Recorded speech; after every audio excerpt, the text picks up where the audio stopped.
I had an exciting day today. Oh, still got a lot of pain though. But I worked through it. I've got my gate on my 8-foot fence tore apart. I cut it in half. Not because I was mad at it. I cut it in half because it was way too heavy when you opened it up and all that, the way I made it. Because I sided it on both sides of the door with wood. And that extra siding on both sides of the door, because I'm doing that herringbone. I'm creating my own design. I'm doing a half herringbone, half board and bat. Board and bat means you put the boards up and then that crack in the center. You put a strip down. You cut an individual strip and you tack that on. That covers that crack between the two boards. It's all board and bat. At least that's when I was told. Anyways, I've got that rolling tomorrow. And I was on back making the observation of what's got to be done there in the coming days. I got all my siding off the back porch. I opened up a screen and just threw it out and got it off the porch. Now I got to take and stack it all up down underneath my deck. That's what it is right now. But I have a 3-footer dug on the side perimeter of the deck, and that's going to be my footer. And I'm putting a block wall up, and that's going to be a 6x6 framed with 6x6s. And it's 22 feet long and it's 12 foot wide, and it has a metal roof on it. I joined it onto my existing deck, which was only 7 or 8 feet out from the house. This one is 12 foot out from the house, so that's a little extension onto the deck that was originally on there. I originally put on when I built the home. Matter of fact, the floor joists that are for my deck, they're 20 footers, and pressure treated 20 footers, and they run from the center of my house straight out the door to the end, and it was about 7 or 8 feet outside the door. So I didn't have to have any type of a ledger board or anything put up when I put my deck on my back porch. And I just extended the floor joists in my house. I used pressure treated instead. I had some guys, young kids that were helping me. And I told them I want the floor screwed down and glued. I want glue on my kitchen floor. Oh, you don't have to have that. Oh, no, that's a waste of money, a waste of time, you know. So we got talking and things mixed up and everything. And before you know it, the floor was down and it was too late to glue it. Oh, I wanted it glued. And I'm paying for it 40 years later. Every place I go, it squeaks. Got a squeaky floor. So I'm going to have to figure out, I don't know, maybe I can really screw it down and find them beams underneath and screw it down extra hard and put some slate floor down. And that would make it nice and solid, rigid. I'm looking for put a slate floor in my kitchen now. I just put in, if you see it, granite, thick granite, custom made, cut and everything. Guy came in. I was doing a bunch of calling around and finding out about these tops because I had a vinyl top on here when I built the house. I learned how to do vinyl, and I wanted to do laminations and stuff. So I was into it. We really should have gotten. Boy, there's nothing like having a granite countertop. It's just, everything about it. Just the looks and the feeling. Even when I exercise, I come up and I grab all of this thing. I put my back up against it. Then I go back.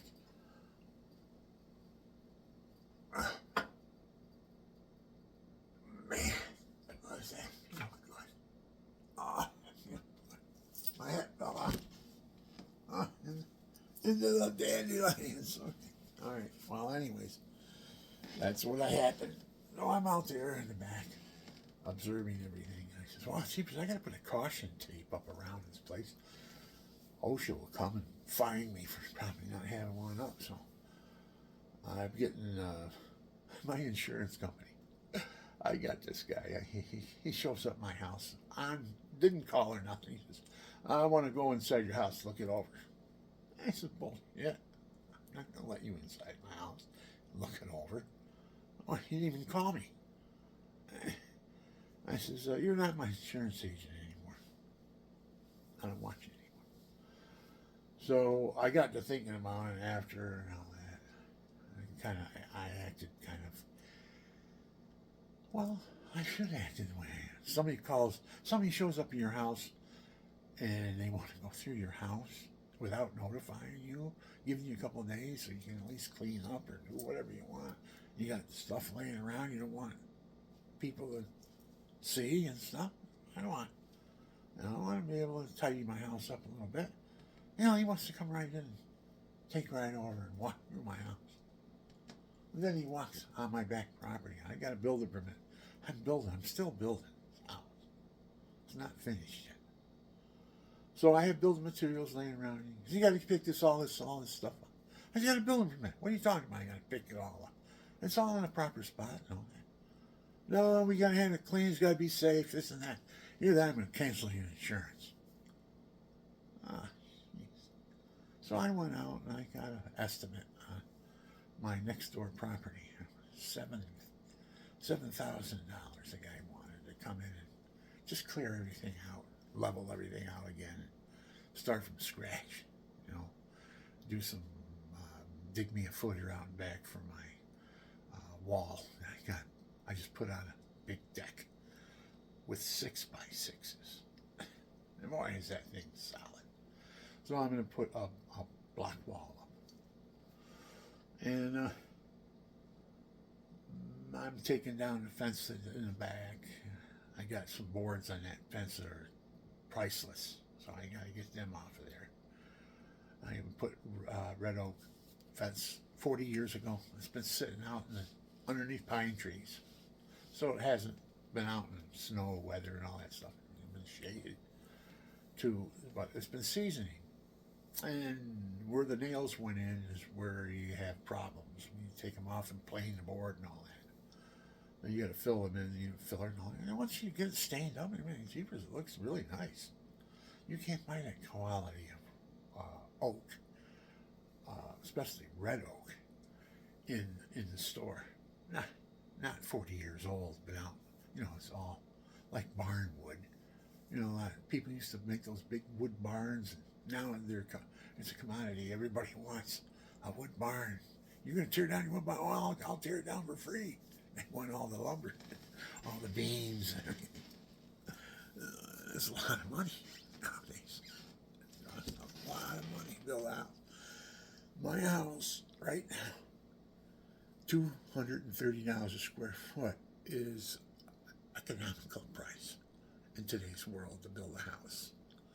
And it's halfway decent countertops, like a little bit, just what I got. I got some nice countertops now. I got brick. I did some brickwork on the walls. What do I got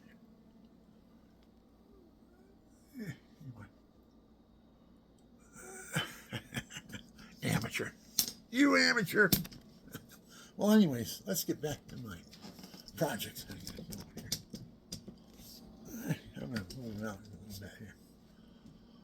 I went out in the back and I need to put caution tape up around my hole. So I did that. And I looked down and I saw these huge dandelion. I mean, look at the size of these things. You know, they were huge, just growing in just one little clump. And I says, nobody's sprayed back here. Nobody's there's no chemicals back here. Those things are pristine, man. And when I was a kid, 13, I used to pick mushrooms and pick dandelion greens. You know, so it brought back memories. I says, I'm going to pick these. I picked some big clumps. I mean, I'm going to clean them all. I'm going to clean them all right now. I'm going to cut them up. They're supposed to be real good, especially for your kidneys, for some reason. I heard that. I don't know how true it is. And then you got to pick through them. Make sure you got all the leaves and you don't have those stems in there like this one right here. It sneaks in. It hasn't bloomed yet. Got plunk and kind of get them separated. That's what I do here. I get them all separated. Now I got a bunch of nice leaves. Oh, here's some more.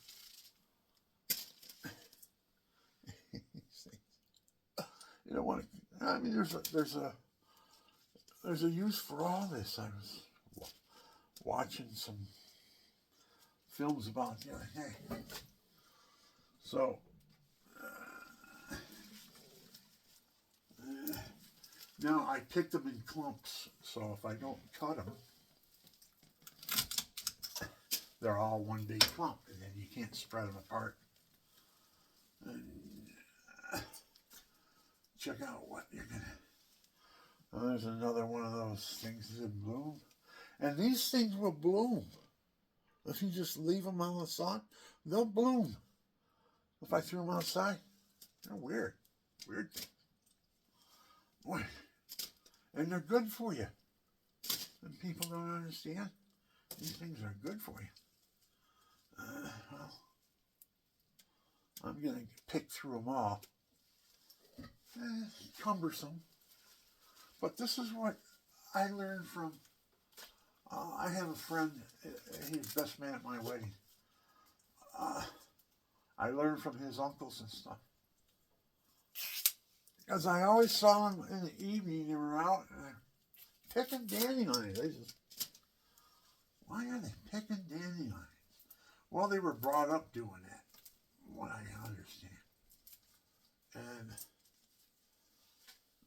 Boy, let's see what we got here. Cut this one off.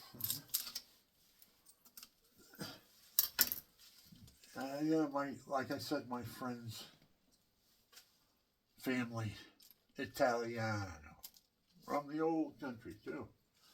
Oh man, they make spaghetti the whole block on Thursday night. I told this before on one of my other films. And once in a while, I can get my best friend, the bag for me to come to supper. Oh man, let me come to supper. Oh, I can't stand that smell of it. I want to eat the whole neighborhood.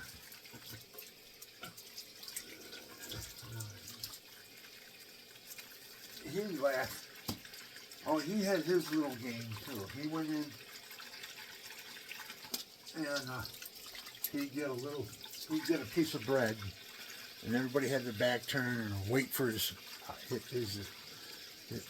way he could sneak into the kitchen, see. Sneak into the kitchen with his bread, see. And wait until everybody had their backs turned or was at the sink or something. Go over to the pot where the spaghetti sauce was cooking. Oh, damn, what a smell. He lifted it up and he dumped it. Take off. He grabbed some on the bread before it was supper time. You just couldn't take it. It'd drive you nuts. I'm telling you, when Grandma, her name was, well, I don't want to use people's names, so. But, Grandma, man, can you cook? And I'm sure her, now see all those stems that you gotta pick out. And here. Now they're supposed to be some type of a soup or something you can make out of this stuff. The balls.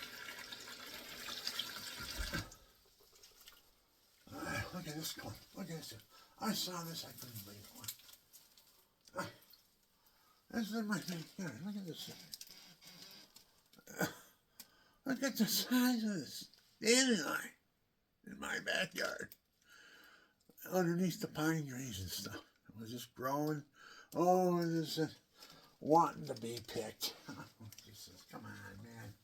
Go back to the old days, Billy boy. Come on, have some dandelion green. Here you go. Here's some dandelion. Oh, I decided, well, it's something new. I haven't done this since I was a teenager. We did this after we went smelting. That happened to me. I smelted with my buddies, uncles and stuff. They loved to get the smell, and then they got sometimes too many.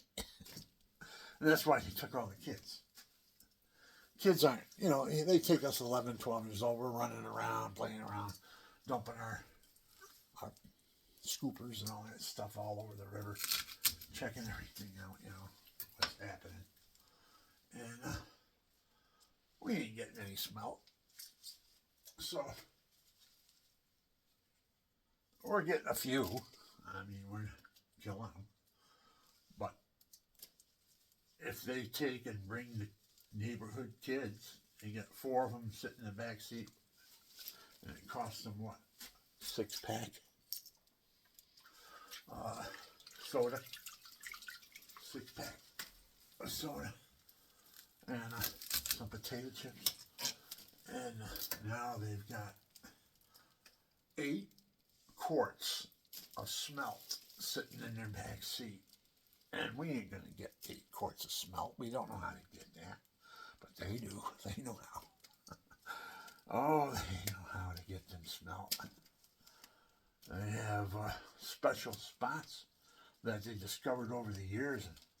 And they don't tell anybody about them. But there was this one spot where it was a swirling whirlpool at one of these lakes I was taken to when I was a kid. And a big swirly whirlpool.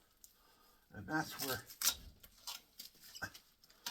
all the smelt was in that whirlpool. But it was way out in the center. It was like 20 feet. And you couldn't get your pole. You had to have the longest pole in the world. Had to have another guy on the other side of the hole with a rope on it. So you dig into that stuff, That's how many smelt were in that area where it circulates. I'm getting a lot of this stuff here. Okay. All right. It's coming together. When this cooks up, it cooks up. All right. And when it cooks up, it shrinks. There's another one. Oh, I'm almost done in the bottom here.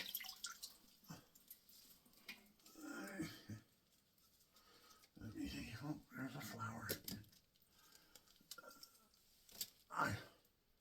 I don't know if they're bad.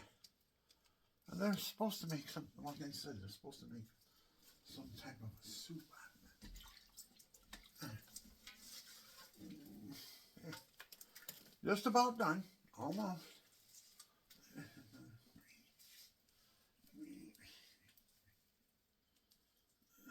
Stick. I don't want a stick in my... That's... And you can very easily get a stick in your food. You're good. You don't go through these and wash them off real good. Now, okay, I've got them picked.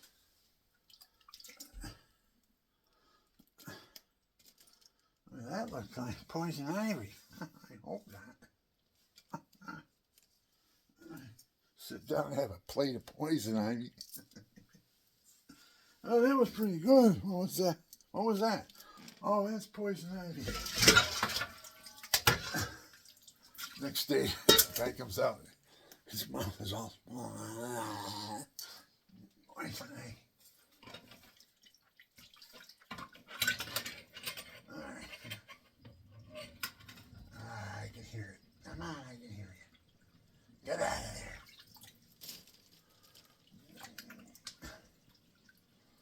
Okay. All right. Well, that was boring.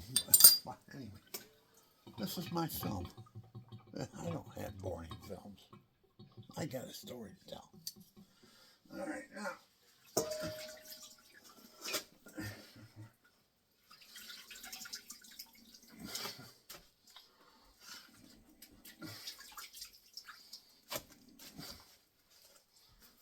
All right, get the cabbage.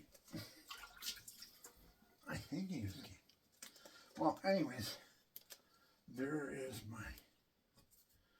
my bowl of dandelion green. I picked from my backyard. They were growing out there. Huge. Huge. I mean, I used to pick mushrooms. And I went to the store the other day and these portobello mushrooms, you know. Probably 15, 20 of them. You know, it's a nice big mess.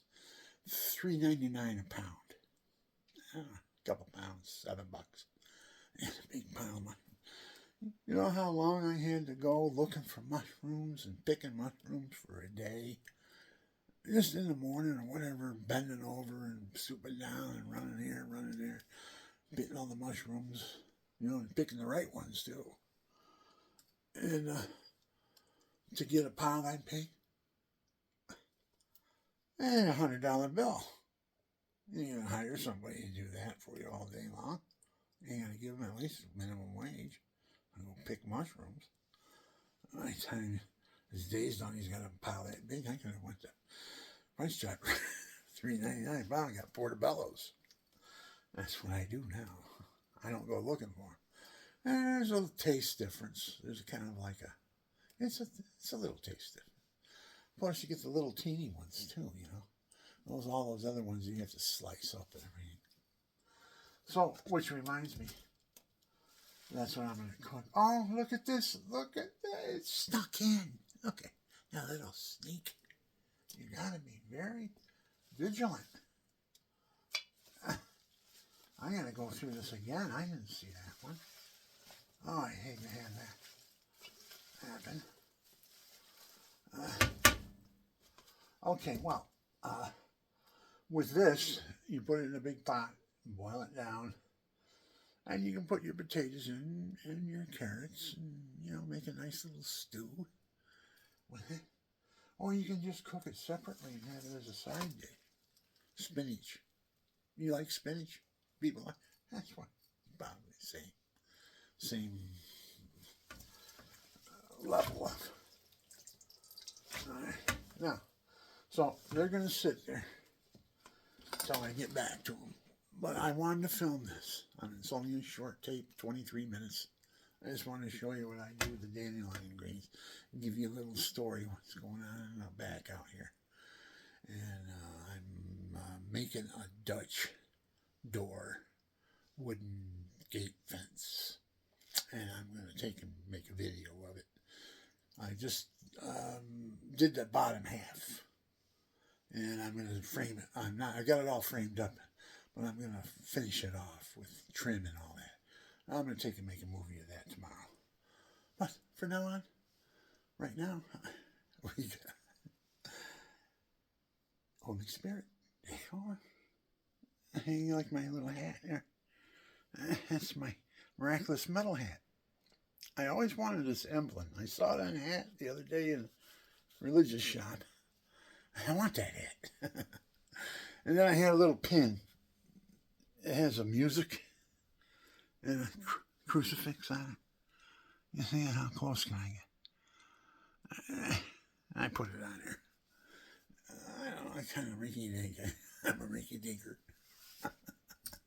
I like doing things like that. Oh, look what he's wearing. What's he wearing? Anyways, now I got that done. Now I gotta figure out what am I gonna eat. It's 1 o'clock. I haven't had anything to eat for a day. I've been fasting. I've been praying. Oh God. Oh man, I'm telling you. He makes pain so you can enjoy him and his remedy. You're in real bad pain. And you get yourself one of those microwave pillows with a cord in it. You put it on your back, and when you lay there, you go, oh God, now I know why you make pain. So you can show me how beautiful you can heal it. Oh man, heal my back, please. And man, for a couple hours, I have, 6 hours or so, 7 hours at night, I got those pillows going. They've been helping me. I'd rather have one of those pillows, short term now, than hydrocodone for pain relief. When the guy told me about it when I was in there getting looked over for my medical marijuana card, liquid, that is, I want to smoke. If I do, it's just very rarely. And I take the liquid marijuana. I lost 125 pounds on it the last time I was on it, but I let my license run out. So I had to go back to the state, and I had to go through all that and pay my dues and everything and get my license back so I can get the liquid marijuana. Because they don't have all its vape. I think the most advanced form you can get is those vape pipes and stuff that they got. And the entire nicotine isn't like a cigarette or anything. They did a study on it and showed 24 hours of a big marijuana cigar being huffed through all this cotton in this big vase jar. Probably held 5 gallons, 10-gallon jars or whatever. And they did it after 24 hours, and he took the cotton apart. And the one that didn't have the vape, that wasn't being vaped, was all tar and nicotine and gooey and icky and gunky. And that's in your lungs. And then the one that they did on the vaping, this is what got me. You can't even see, it's kind of like tinted. Cotton is tinted, but it doesn't have any deposits of all that stuff that was in from those marijuana rolled cigarettes and stuff. Young kids were doing that stuff and smoking that stuff. Well, anyways, the vaping was the one factor. Then I got so where, I don't know, I'm 73. I don't really like to vape because I vape and then I cough for about 10, 15 minutes after I vape. And I'm okay because I don't overdo it. I'm not constantly vaping. I'm good for another 2-3 hours before I have to take another puff. The hydrocodone, the liquid marijuana, and the vape, they take the pain away. I was on 16 different medications for this pain and other things I had wrong with me. Too, my kidneys. I had some other things wrong with me, with my urinary tract because of my kidneys. Kidney stones. Oh, I have acidic stones. So the acidic stones, I've been drinking apple cider vinegar, in the morning. A couple tablespoons of that. Turn your system from alkaline to, from acidic to alkaline. And cancer isn't very friendly with an alkaline environment. It loves an acidic environment, from what I hear. I'm not a specialist on it, but I was told that alkaline system fights cancer better than an acidic system. And I had acidic stones. I've had, I don't know, more than a dozen, up through the ages, my 20s, 30s, 40s, 50s, 60s. I just had a kidney stone attack last week. Oh, puking and everything. Bucket. At this age, I still got kidney stone. And I watch it too, and I try it. But this is a kidney stone capital of the world, Susquehanna Valley. We got the most lithotripsy machines in the world in this area, in this location. I don't know what it is. It was maybe over the years now, this is stats from 20 years ago that I'm going by. So it might be it's different now. But they don't do intrusive surgery on kidney stones anymore. All you people out there got little teeny kidney stones, and doctor wants to cut a 10-inch scar so he can go have his dinner and buy his friends drinks on your $2,500 he gets for opening you up. That's what he gets somewhere around here. I know it's probably more now, but that's what they told me when I went in emergency. The nurse says, "Oh, you're 95% black. Doctor's coming right now." I called him. I didn't have a doctor for kidney stones. My first time. And they go, "Oh, well, you're black 95%. We gotta hurry up and operate.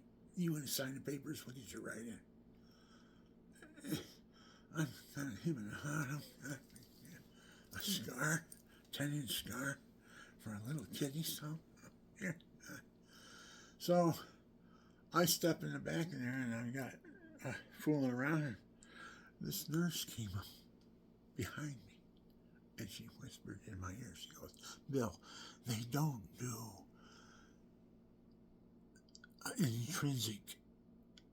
intrusive surgery with kidney stones of your nature.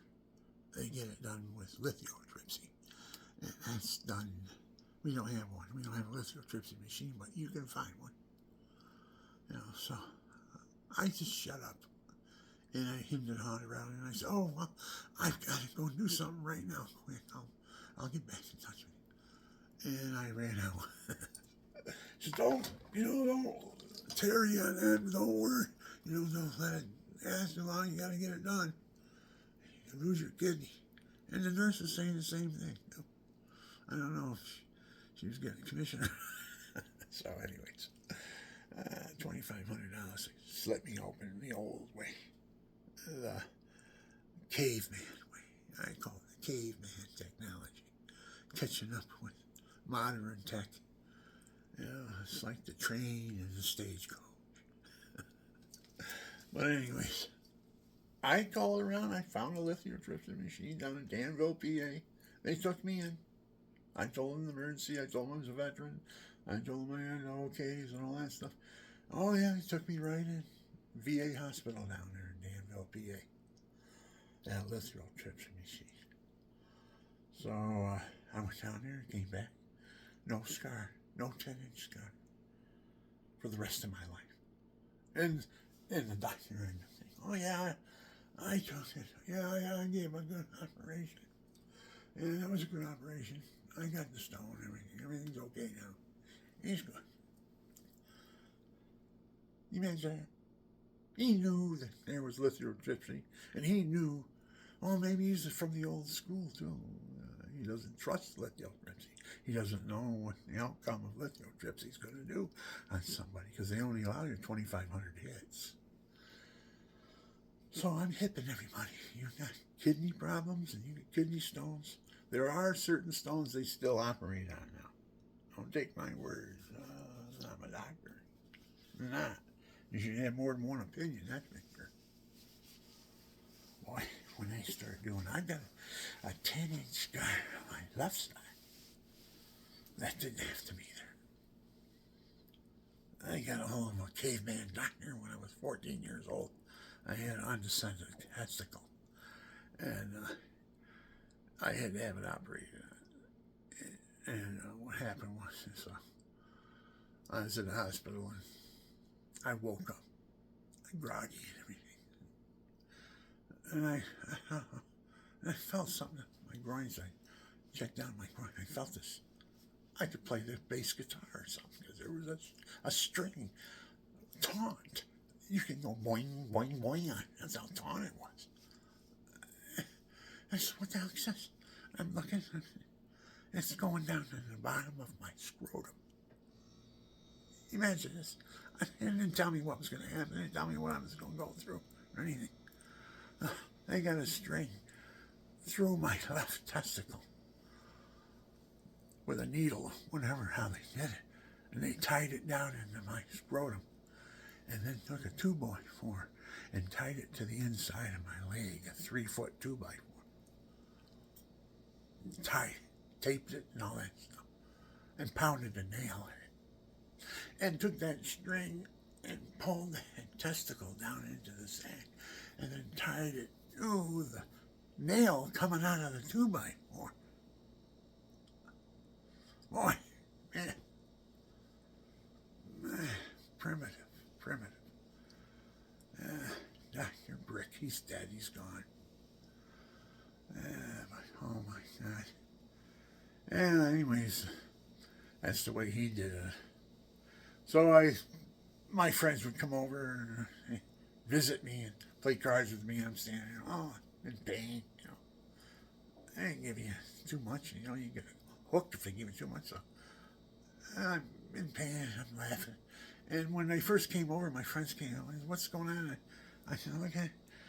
They saw my nuts tied to a 2x4, right? And they started laughing. They started rolling on the floor.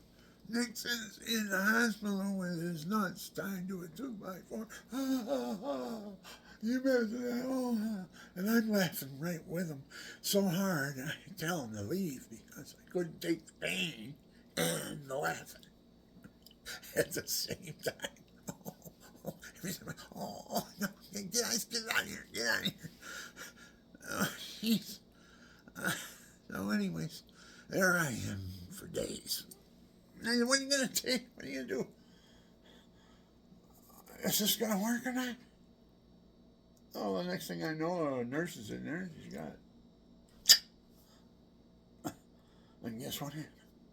The testicle goes right back to the same spot they pulled it down from. And it was not a successful operation. And I had a 10-inch scar now from a caveman. Now the service years later said they would take care of it because they wouldn't take me with it with the undescended testicle either because I still had it. They said, we'll take care of it for you. And then something happened. I got in a car accident or something. I got an operation, and they just they wouldn't take me with the undescended testicle when I went to the service. I was 18. And I told them, well, you can't fix it. We tried to fix it. I says, my country, take it off. Oh, they took it off. I should have just left everything the way it was. Not going to service. But anyways, I would have lost out on a lot in life if I would have done that too. So, whatever, God wills. If it's to the bad, he'll will it for the good later. Some Padre Pio, he goes back and prays over his grandfather 20 years, crying and everything. He's praying for him. All of his buddies go, why are you crying over your grandfather? He's been dead for 20 years. Well, with God, there's no time. God was waiting for me to come and pray over his grave. There's certain graces and all that stuff he's going to get. If you're saved by God, he'll save you and your whole family. So, who knows? I get in different types of moods when I think about, why didn't I let the service do that? They would have done it right. It would have been down there. I would have been okay. I would have had 2 testicles. I probably would have had children. Who knows? Agent Orange took care of all that. Agent Orange. I came back. Vietnam. And I was okay for a while. But then later on, I started wife, and I started breaking out in a rash. She was allergic to me. The doctor said her system was allergic to me. I don't know. I just come back from Vietnam, Agent Orange. I don't know what the heck. And it happened to me too, because I broke out also. Oh, we couldn't try to consummate our marriage and stuff, or have, for father says that there has to be a congenial union. There has to be a union in a marriage. We're devoted to each other, and there has to be conjugal. So, anyways, I've been going 24 years now, celibate, and my wife, 24 years celibate, and she's a good woman. She's a good woman. No, I'm sticking it out with her. We're going to go to heaven together, hopefully. My big goal now is to see if I can get her to get in heaven. She's going to try to get me in heaven as far as monitoring each other's behaviors. And, hey, you need improvement there. Hey, when we fight, you think two cats were on your back porch tearing each other's throats out.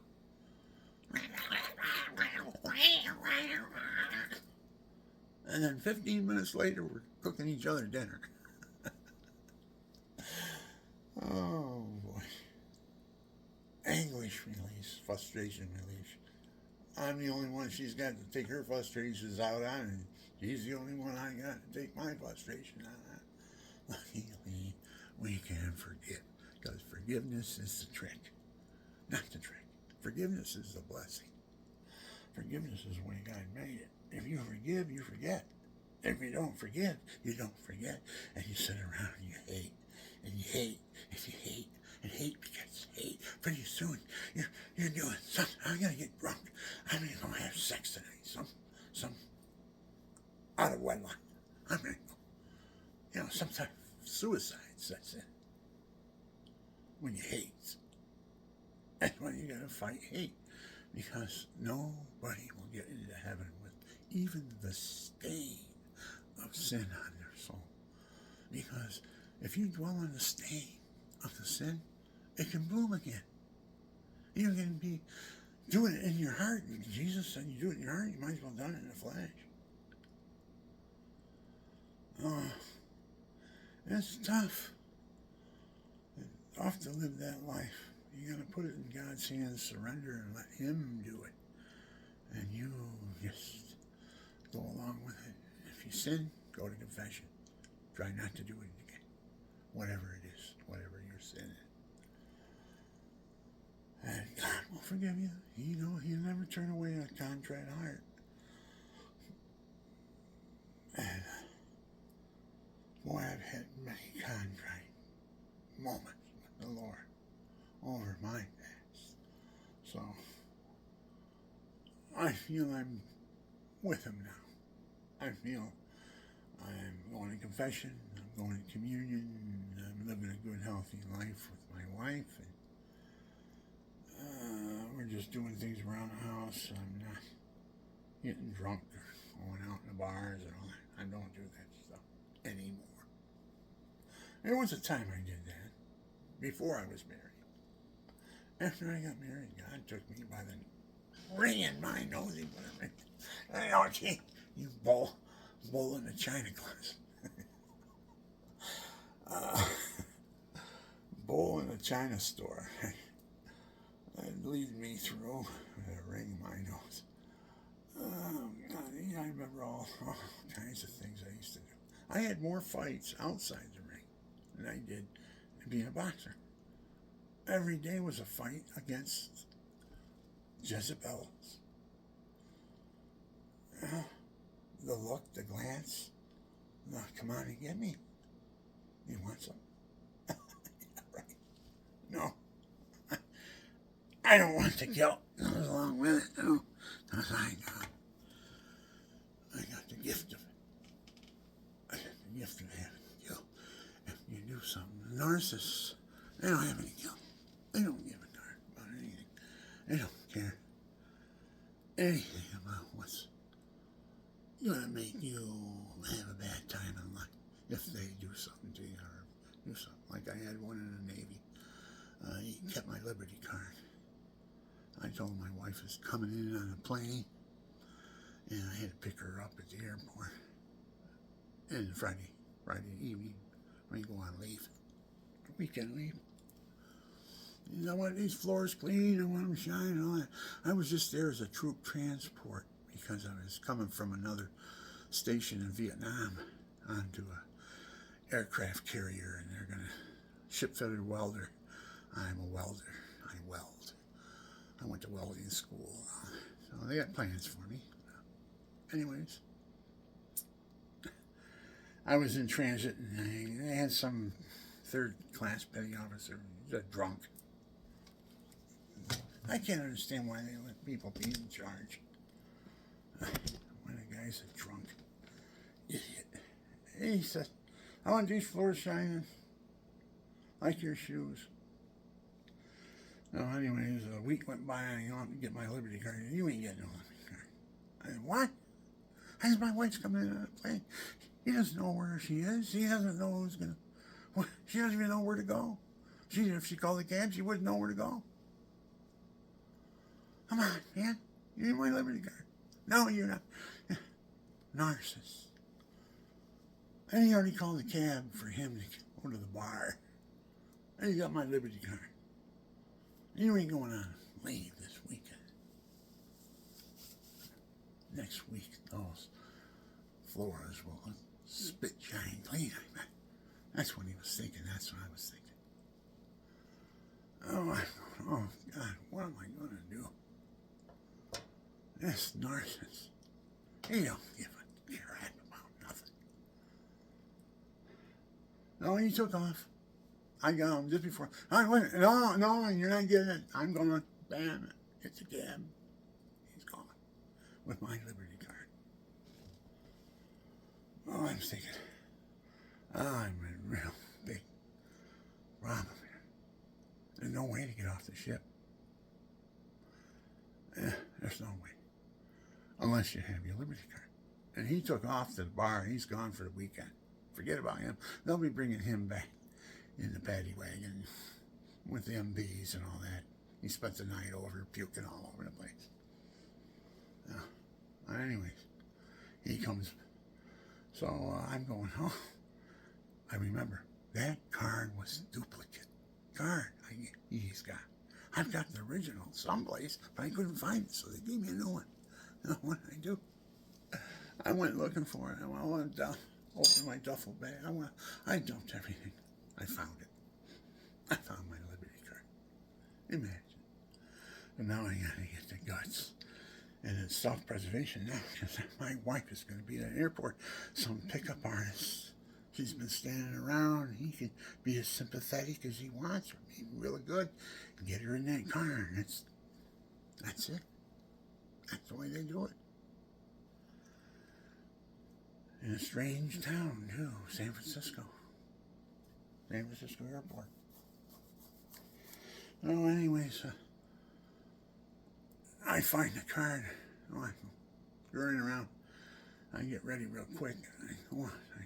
I give it to the guy in the front there.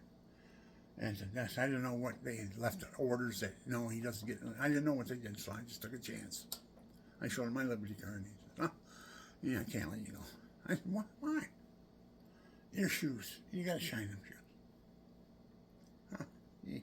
I'm running around trying to find a shoe shine rag. I found it. Boom, I showed him. He said, okay. I ran off the boat, and just as I got down there, and the bus is going to leave, I got on it. I made it. I made the last one. If I hadn't made that one, I don't know what I would have done. I didn't have money for cabs and stuff. So anyways, made that bus, got to the airport, met her, hugged her. Come on, honey, I'm taking you home, blah, blah, blah, blah. I got it all planned out. Blah, blah, blah. We did all that.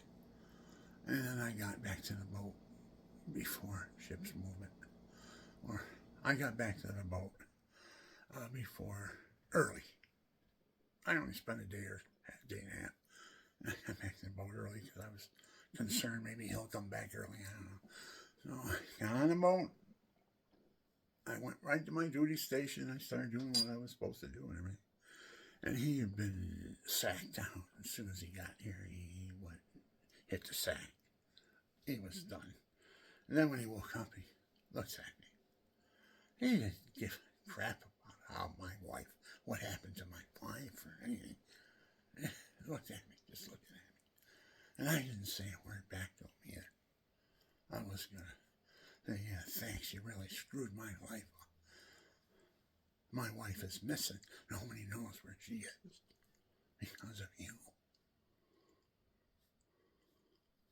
Oh, anyways, forgive and forget, and you don't hate. That's what I had to do.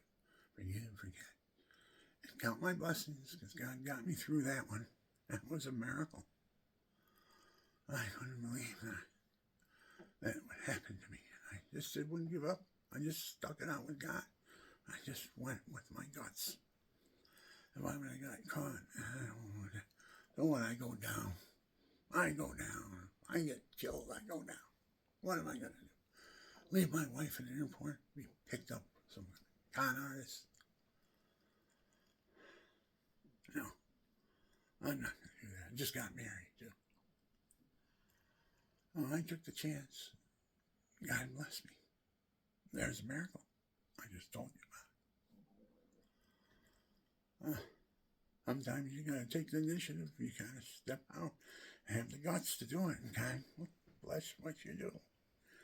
And watch out for you. You're doing His will, and you're doing good. You're not doing something evil. If you're doing something evil, you got to pay the piper.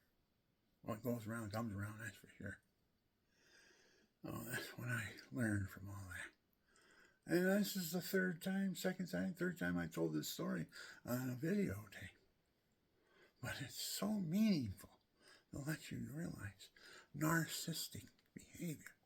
There's psychopathic, there's sociopathic, there's all different types of narcissistic behavior. And we're all narcissists to some degree.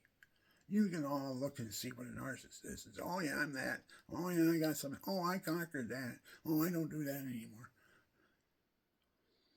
Yeah. And if you find, according to Father Nix on YouTube, if you come across, if you see these symptoms, psychopathic or a sociopathic narcissist, he says, run. Don't try to convert them. Run. Pray for them. Because everything they do, they're so charismatic and they're so manipulative and controlling. You can't convert them. They'll turn everything around and make you feel like you're at fault and you're guilty. That's how charismatic they are. Oh, he says, run and pray. So, I'm telling everybody, look up the word narcissist and see what a narcissist is. And see if you're one. You might even be married to one. But it's good to know, because then you can start finding out what to look for and how to treat it and how to remedy it and how to pray about it and how to get things so you can live with it. And this world is, oh, it wants to eat you alive. It does. Just like a big dinosaur grabbing you. Blood going on. That's what this world is like. If you let it be, if you surrender, give it to Jesus, and let Him take over, it's a whole different life. Believe me. I've been the low road and I've been the high road. I'll take the high road. Yeah. I want my eyes looking up into heaven when I die. I don't want to be looking down at the fire and hell. And God bless you. Come, Holy Spirit. We love you.